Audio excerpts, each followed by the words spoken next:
Good morning, ladies and gentlemen. I want to apologize for not having been able to predict the time it takes for me to travel from Sardar Patel Bhavan to the IDSA. And I can assure you there was no cyber attack on the traffic lights. It was just a normal traffic. Maybe odd even if it had been there, I might have made it faster. But I just want to thank Ambassador Jen Prasad for inviting me to address this August gathering. I think the theme chosen for the 18th Asian Security Conference is really apt. This is also the year, I think you just finished 50 years.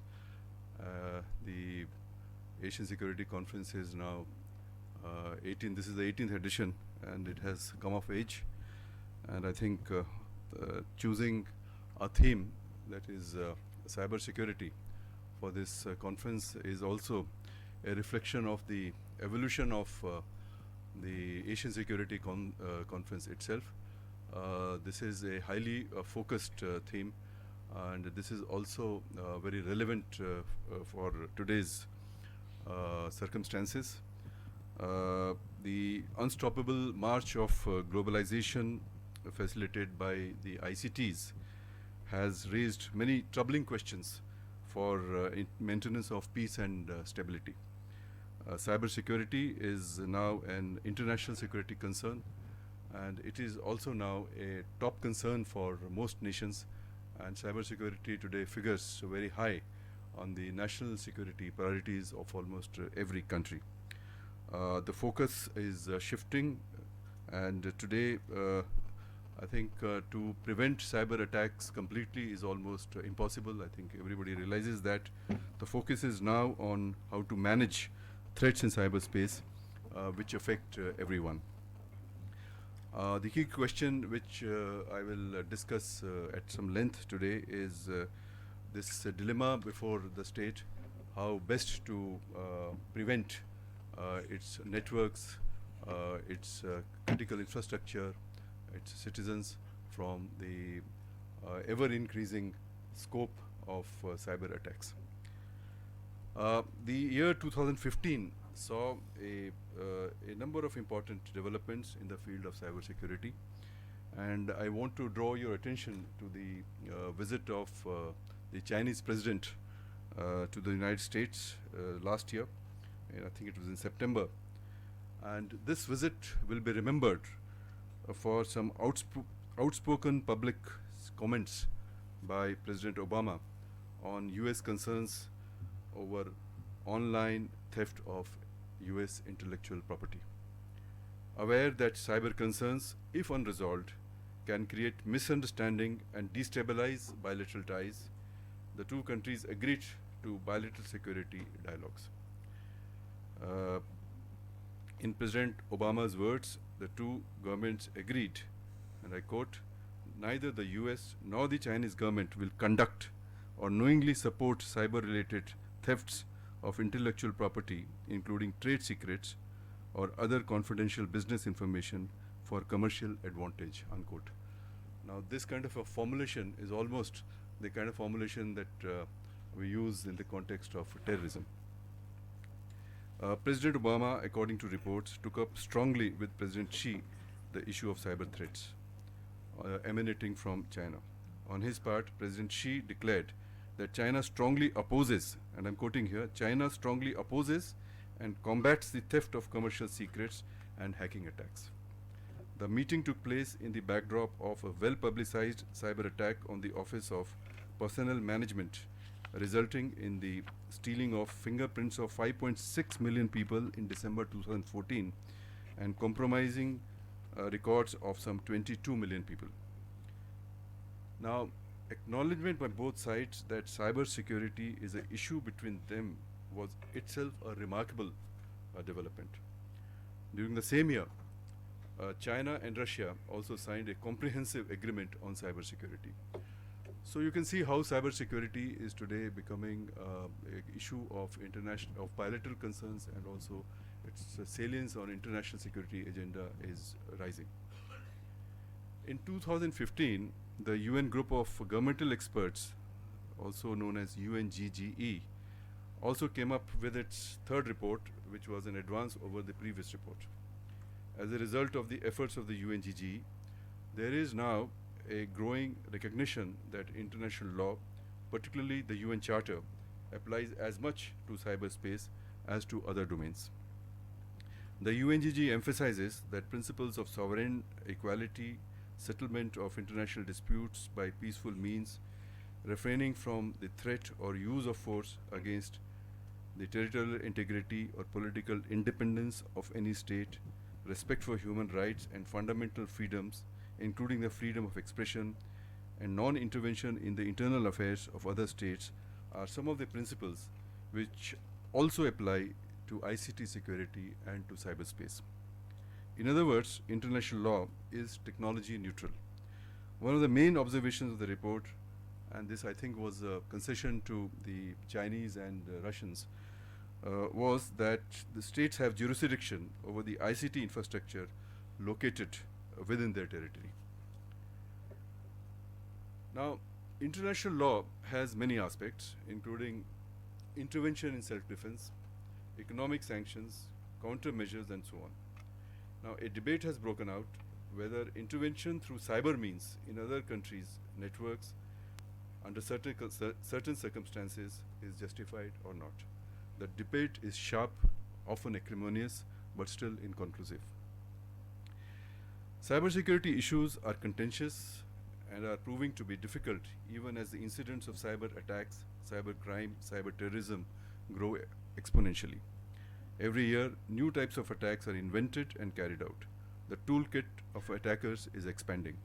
It is quite possible that states may be clandestinely developing arsenals of tools of cyber attacks even as they discuss the need for accepted norms in cyberspace. The challenge before states is how to defend their critical military and civil infrastructures from destabilizing cyber attacks. Cyber crime is on the increase, theft of personal information and intellectual property is rampant. The distinction between state and non-state actors in cyberspace is blurring. Even as technologies of active defense are developed, the attackers are several steps ahead. While most states are engaged in implementing strategies to defend their networks from cyber attacks, they are also toying with the idea of developing capabilities which would deter potential attackers. Efforts have been made to develop a theory and practice of cyber deterrence on the lines of nuclear deterrence. Drawing analogies from the nuclear arms control vocabulary, it is argued that both denial and punishment are essential for deterring cyber aggression. The idea is to make it clear to the potential attacker that the cost of cyber aggression will outweigh the benefits. An effective cyber deterrence strategy will include deterrence by denial as well as penalty by punishment. Deterrence by denial will rely on strong defenses. The efforts of the attackers would be rendered futile if defenses and resilience, that is the capability to bounce back, are strong. Deterrence by punishment, on the other hand, relies on the abilities to counterattack. It is argued that the attackers should know that retaliation would be certain, severe, and immediate. This will, it is argued, will deter him from undertaking cyber attacks. The question is whether cyber deterrence can work in the way similar to nuclear deterrence.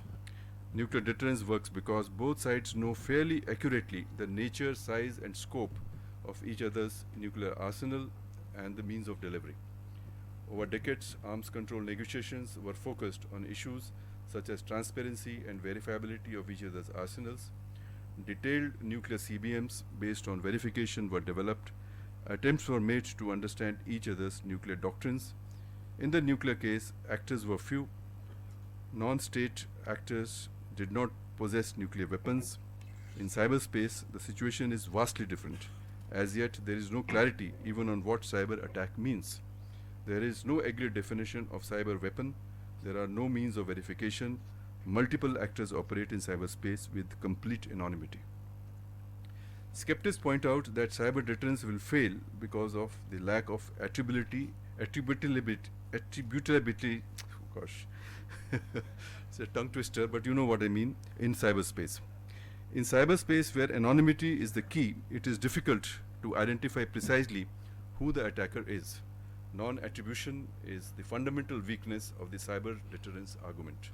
There is, however, some literature which suggests that the problem of attribution may have been overcome or may be overcome sooner or later.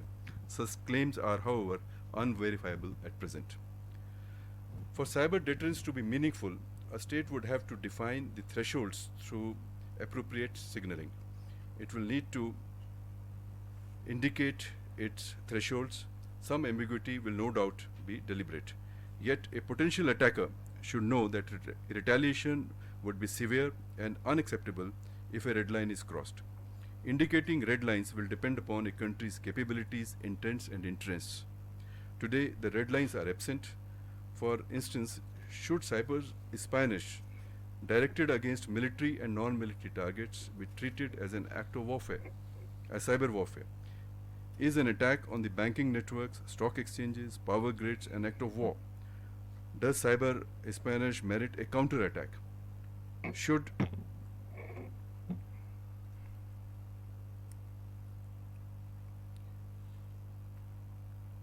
retaliation in cyberspace, would retaliation in cyberspace be effective, or should there be other means to retaliate as well? With key questions unanswered, to have a cyber deterrence on the lines of nuclear deterrence seems difficult. The Tallinn Manual 1.0, originally called the Tallinn Manual on the International Law Applicable to Cyber Warfare, deals with conflict scenarios in cyberspace where international law would apply. While Tallinn Manual is not an official document, its work is sponsored by NATO and other countries. Presently, a second version of the Tallinn Manual 2.0, is being worked out. The Tallinn Manual 2.0 deals with the application of international law to cyberspace during peacetime. A recent meeting held in The Hague on 2nd and 3rd February dealt with these issues. During discussions, attempts were made at defining a diplomatic law for cyberspace. It was suggested that attacks on the computer systems of a foreign embassy should be prohibited by law. So many such ideas were discussed in these discussions. It was also said that intervention in cyberspace may be permitted under certain circumstances. In India's point of view, Tallinn Manual, while being a useful exercise, does not reflect the existing law on the subject because of the absence of state practice, which is critical for development of customary international law. These difficulties notwithstanding, states are going ahead with incorporation of cybersecurity in their military doctrines. Such doctrines postulate that a state exercising its right to defend itself could retaliate to a cyber attack by cyber or any other means. The US National Strategy, for example, of 2015 implies that US can use cyber tools or other means to retaliate against cyber attackers. The problem of cyber attacks cannot be seen in isolation. Today, cyberspace is intertwined with other domains of warfare, namely land, water, air, and space. This intertwining implies that cyber attacks will not be seen as mere cyber attacks. The retaliation in non-cyber form, that is, retaliation through non-cyber means, including possibly military means, cannot be ruled out. Cyber attacks as means of warfare would only enlarge the battle domain. Cyber warfare may induce states to opt for full spectrum deterrence. Cyber warfare is a contested concept. Cyber espionage, attacks on critical infrastructure, etc., are routine happenings in cyberspace. So far, military means have not been used to deter attacks, nor have economic sanctions been used because attributing a cyber attack has been so difficult. Further, many victims feel shy of reporting cyber attacks. Such incidents have not been regarded as acts of warfare so far because no definition of cyber warfare exists. Whether a cyber attack is seen as a component of cyber warfare will depend upon the context of the attack. The authors of the Tallinn Manual have grappled for many years to come up with some acceptable definitions, but so far the progress has been slow. India cannot be oblivious to these developments. Internet usage in India is spreading rapidly. Even though internet penetration in the country is still low, nearly 400 million people are using the internet even today. Digital India will take broadband internet to every village panchayat. With 1 billion SIM card subscribers, a revolution in connectivity is sweeping India. India's future progress and growth is linked with the expansion of the digital network, overcoming digital divides, and ensuring that robust cybersecurity policies are adopted right from the beginning. The Director General mentioned about this report which IDSA had come out a few years ago, and I was just looking at the recommendations yesterday, just refreshing my memory, and I found that most of the recommendations have been incorporated in some form or the other in the policies which the government has adopted. So I think that is a plus for the IDSA. But I think the work is a work in progress, and we need to refine our policies continuously. But let me just give you very briefly what India has done over the last few years, particularly after this report came out. A national cyber security policy has been announced and is being implemented. An elaborate national cyber security assurance framework is under implementation. The National Cyber Security Coordinator, appointed last year, is coordinating the Indian cybersecurity effort spread across the various agencies. Actually, this was one of the issues because there are so many multiple agencies. Now we have one focal point where everything comes together. The National Cyber Security Coordinator is located in the National Security Council Secretariat, and we work with the NSA. So now we have a complete view of what is going on. As a result, coordination amongst various agencies has improved significantly. A National Critical Information Infrastructure Protection Center has been set up. There is a regular dialogue with the key sectors of the economy. Public-private partnership is being pursued. There is an active dialogue between the government and the private sector. A National Cyber Coordination Center, and this will be the backbone of our efforts, is being set up in the deity. This is something like an expanded CERT, you could call it. Efforts are being made to develop cyber security skills in the country. New cyber security curricula are being introduced in the colleges. Cyber security R&D policy has also been under active consideration of the government, and there is a draft cabinet note which is under consideration, and I think that will give a push to cyber security R&D in a big way. CERT India, an organization that was set up in 2004, has done significant work in dealing with cyber incidents as well as spreading awareness. It also comes out with monthly reports and advisories on the weaknesses on the attacks in witnessed in the Indian cyberspace. India is pursuing active cyber diplomacy with cyber security dialogues having been set up with several countries, and is also participating in several international fora, including the UN on cyber security issues. Now, all these synchronized and coordinated efforts are already showing results. But we cannot be complacent in the face of growing threats and evolving technologies. Due to the explosive growth of ICTs, cybersecurity scenario is likely to remain challenging. We will need to work hard on the various aspects of cybersecurity, including the emerging challenges. Unlike other countries, India also faces the daunting task of stopping and preventing cyber attacks on its networks. India will have to closely study the evolution of cyber deterrence idea. Building cyber deterrence capability would entail first building robust networks that can be defended, encouraging comprehensive R&D in the area of cybersecurity, and strengthening indigenous manufacture of ICT products and technologies. It will also require strong cyber diplomacy to ensure that India is not at the receiving end of the emerging ICT export control regimes under the Wassenaar Agreement. We also need to closely analyze the patterns of cyber attacks against us and build suitable response measures, including the capability to conduct cyber operations if required. India would need to take note of the increasingly assertive cybersecurity doctrines that are being adopted by other countries. This will help working out our, our own cybersecurity doctrines. The input from the conference like this one would be most useful.